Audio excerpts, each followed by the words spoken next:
This week on Lost, pregnant Claire sounds like me after I turned 35. Back's pretty sore. Get dizzy if I stand up too fast. And I have to pee all the time. Jack can't find the snooze button on his weird alarm clock. And Charlie has the same response that I do when I realize it's only 40 days until Christmas. It's okay. One sugar plum fairy. Two Charlie! sugar plum fairy. You just need to calm down, all right? Big deep breaths. Oh, brilliant. Welcome to my Lost Rewatch, where I'm revisiting every episode of Lost and talking about the good, the bad, and the mysteries. This week is Season 1, Episode 10, Raised by a Mapother. Let's get lost! Claire's having dreams. Creepy dreams. I mean like capital C for crap your pants creepy. Someone is trying to take Claire's baby. Some people think Claire's just having nightmares, others think it's a real cause for concern. And then there's Charlie, who both believes her and gaslights her for believing. Hurley has the idea to keep track of everyone just in case, which leads to him discovering that we've been Ethaned. And that is Raised by a Mapother, an episode that heightens that continuing hint towards the fact that there are other people on the island and they might be more nefarious than nefarendally. I feel like there's kind of a bad taste in my mouth after this episode. You see, I have sucked on the golden teats of Lost for the last 9 episodes and said positive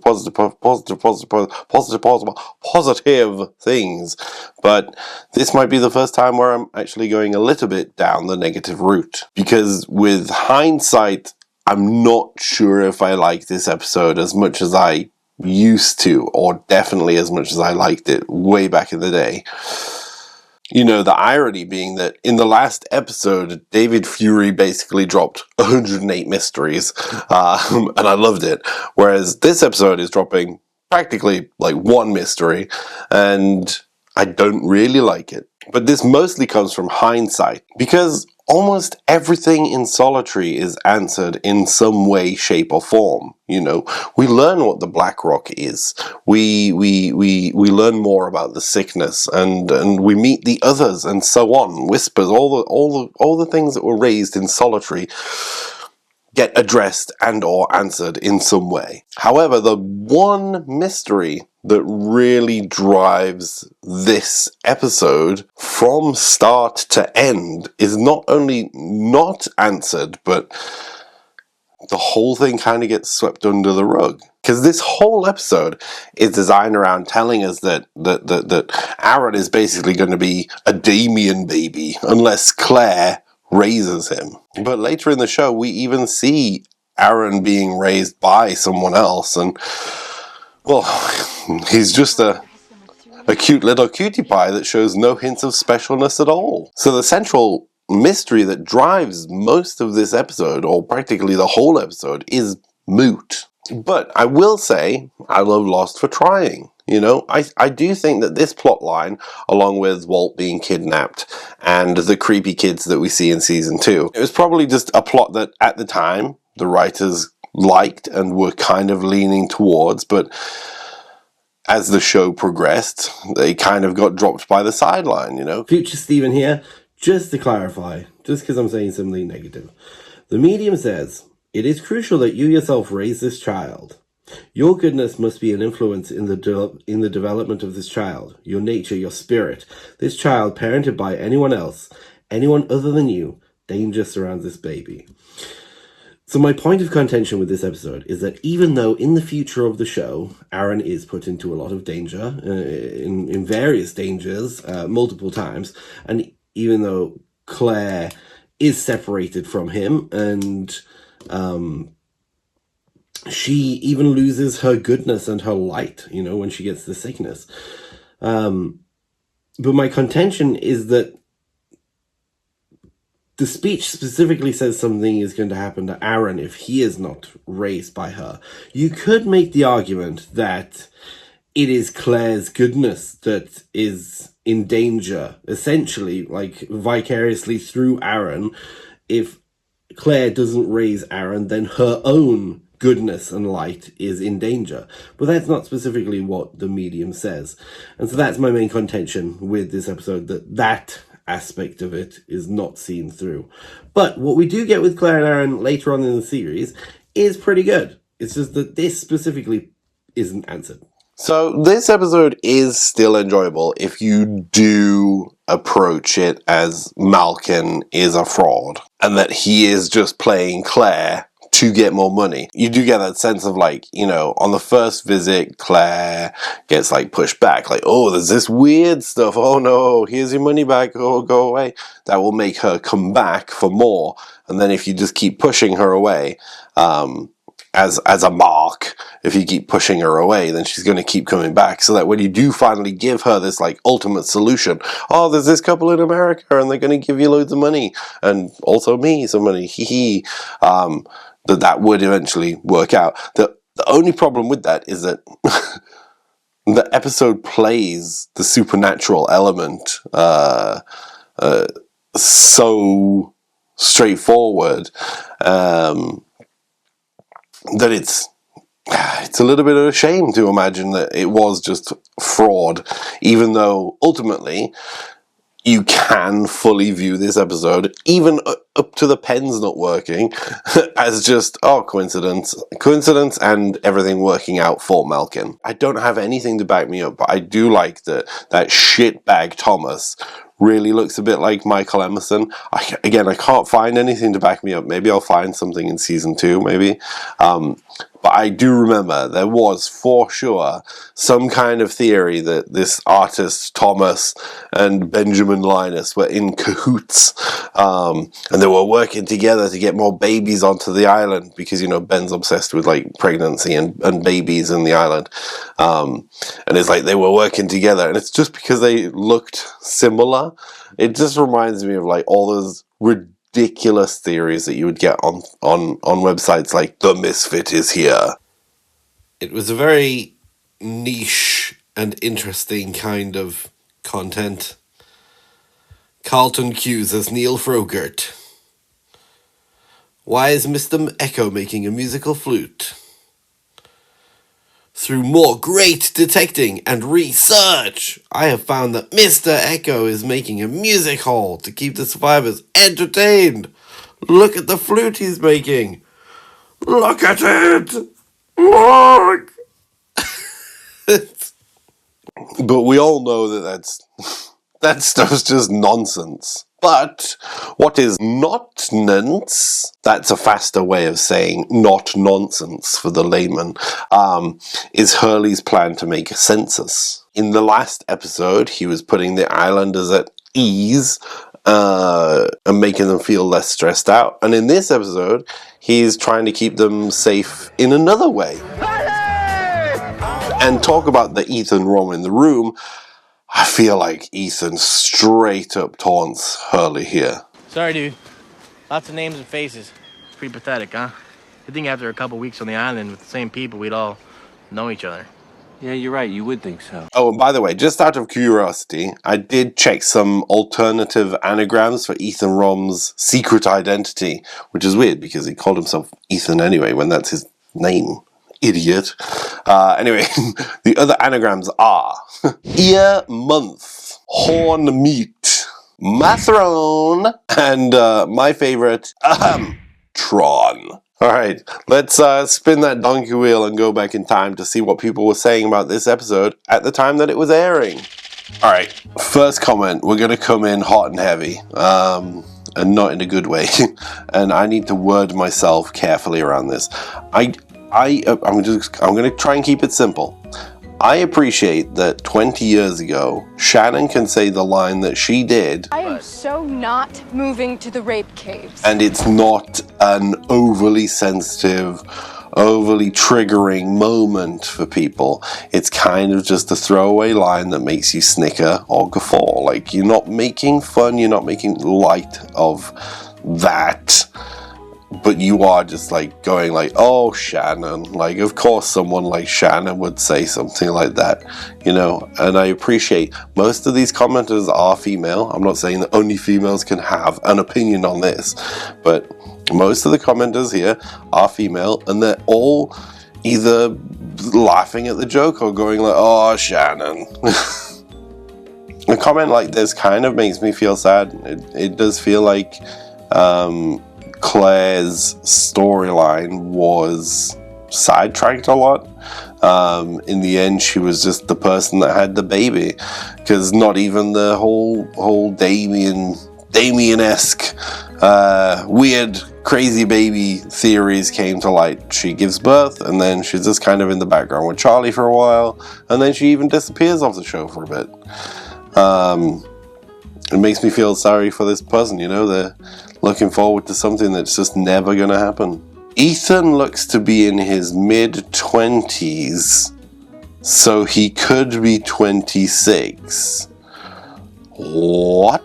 But I want to know why Sawyer gave in so easily with the manifest. If you actually check the show, there is never one instance where he doesn't give something to someone who is asking. The only 2 examples that I can think of where he doesn't is in season 2 episode Dave, where Hurley's asking for medication. I believe 100% Sawyer would have given it to him, but Sawyer made a joke and Hurley beat the crap out of him. And then you've got a few episodes ago where he didn't give over Shannon's inhaler, but he never had the inhaler to begin with. So I think the reason Sawyer gives things over is because that's what he does. Look, he gives Sun like the pregnancy test. He gave Kate the battery. All you have to do is ask. Sawyer just wants to be needed. Scott and Steve. I neglected to include them in my mentions from a few weeks ago, but yeah, they're a pair of socks. They're a pair of socks, and we're gonna lose one of them next week. Sorry. Couldn't someone just be going on the plane to Disneyland and not have such a melodramatic story? Holy fuck! I really don't understand why it's so necessary to bag on Kate for nothing. She didn't do anything in this episode. And then, you know, literally your very next line is just talking about sexy men. I don't understand why everyone's always putting Kate down and then immediately going on to talk about how hot the men are in the show. Weird. This commenter has a point. I think this might be the very first and only time that Boone, whilst trying to help, has actually been successful in telling Hurley to use the manifest instead of just walking around writing on his piece of paper. Boone, nice job. Whilst I don't agree with this commenter for, you know, saying that the show is getting too repetitive and that they're going to give up on the show, they also for some reason say that they're just going to wait for the DVDs and then watch it all at once. But the reason I want to talk about this comment is it shows you how old the show is when, instead of saying, I will binge it or I'll binge watch it, the commenter is saying, I will watch it all within a short space of time. Alright, and that's it for the boards. Let's move on to whose side are you on? And that's where I talk about my MVP of the episode. And to be honest, I think I am back on Jack's side again in this episode. It is not 10 days since Jack saw the ghost of his father walking around the island. So I totally understand why he might not quite believe Claire, but he is also really strongly empathizing with her and trying to help her out. So people need to be less mean to Jack. Another reason I might be on Jack's side is because, you know, I've never noticed it until this watch, but you get this horrible scene of Jack and Kate really badly flirting, and you kind of just like, just tell her you like her, Jack. Just kiss each other. Kiss. It's so awkward and horrible. And then you cut directly to this scene of Claire and Charlie, and it's just so filled with chemistry and easygoing romance. It's super cute. And then, you know, I just have flashbacks to when I was a teenager when this episode was coming out, and I was kind of like Jack, you know. Jack's really crap at flirting. He's so crap at flirting that loads of people on the message boards think that he's gay. Oh wait, all right, moving directly on from that crisis, let's go to It's Hot Out Here and talk about all of this. There are so many comments over how ravishing Sawyer looks in those little flowery sunglasses. Now, whilst all these people are perving over this topless man wearing children's sunglasses, I would like to remind you all that the reason he has these sunglasses is because a child was probably horribly mangled. Maybe just remember that those glasses also came from a child, too. Sorry for ruining that moment for you. And moving over to Who Be Lying, I actually struggled to think of someone telling a lie in this episode for a little bit, and then I remembered, well, one, the medium is lying. Two, Charlie's lying to himself about how good he can be as a protector for Claire, and then obviously Ethan's lying with his whole "I wasn't on the airplane, but I've been pretending to be one of you" thing. Ethan, you naughty boy. Liar. And with that, we'll move on to Check Yo Mystery. And our mysteries, we've got two mysteries this episode. This one is, do you think it would have been more impactful of a reveal if Ethan had been part of the survivors group from the beginning in the pilot episode? Personally, I do. I really think that the reveal would have been awesome if he had been like some background character. Not a huge character, maybe not someone as small as like Rose, but maybe like a Boone or a Shannon. You know, they just appear every few episodes and have a line or two. If we'd had that reveal, that would have been amazing. Now, I do think that the reveal that we got was great. It's awesome. I really love it. We get introduced to Ethan last episode, and then this episode we get that bomb dropped on us. And when that bomb is dropped on us, it is amazing. But I do think that it would have been a little bit more of a shocker if we'd gone, holy crap, that guy the whole time. All right, and then the other mystery is, was Malkin telling the truth or not? No. Canonically, we get told that Malkin is a fraud, and we have no reason whatsoever to believe that he is not. So, as disappointing as it makes this episode, I think it's an open and shut case. This episode can survive as him being a fraud, and that's it. Well, that was Raised by a Mapother. A little bit disappointing in hindsight, but still a pretty good episode. Yeah. So thank you for joining me. I hope you stick around next week for a Dr. Jack flashback attack episode. Please agree or disagree with me in the comments, and I will see you in another episode, brother!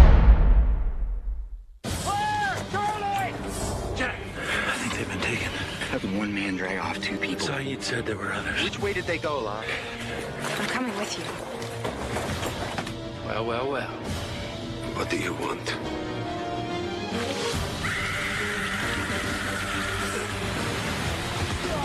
If you do not stop following me, I will kill one of them. An all-new Lost, next Wednesday, 8/7 Central.